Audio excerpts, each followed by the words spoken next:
Ito ang solusyon para sa bahay, kung palaging mabaha sa lugar ninyo, para iwas sa baha ang bahay at ang loob.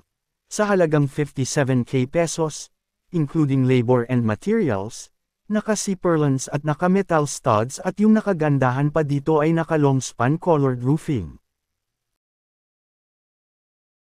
Ang design ng bahay na ito ay modern tiny house, na kung saan napakataas yung poste nila dito. So ayan makikita natin dito na install nila yung Ciperlans at metal studs, at ayan may mga poste na rin ito, at talagang nilakihan nila ang paggagawa sa mga poste para sigurado talagang napaka-polido. Sa trusses nila Ciperlans yung gamit nila dito at yung pag-frame sa sahig, at dito naman sa pag-frame at division para sa wall nila metal studs naman yung ginamit nila dito. Yung sa bubong naman nila dito guys ang ginamit talaga nila ay yung long span colored roofing.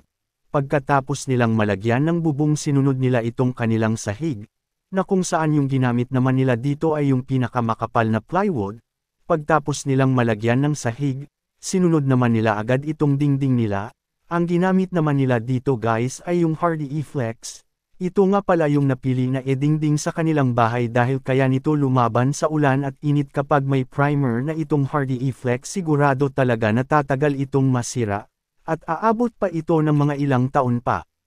Sa paggawa pala dito kumuha lang sila ng isang workers, ayon nga nagtipid sila dito dahil saktuhan lang po yung budget nila, so bali sahod ng carpentero nila per day, ay 600 pesos.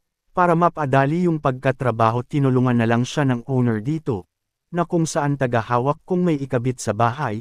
So ayan po loob. Ito na po yung kinalabasan guys, sobrang polido at ang ganda tignan sa loob. Ang provision nga nito sa loob may isang bedroom, living room, dining at kusina. Ang buong nagastos nila dito ay nagkakahalaga lamang ng 57,000 including na dito guys labor and materials. Ito na ata pinakamurang nagawang modern tiny na bahay, super sulit talaga ito sa budget natin. Ganito ang solusyon na palagi mabaha ang lugar. Ang nakagandahan pa dito guys ay solar setup ang gamit nila.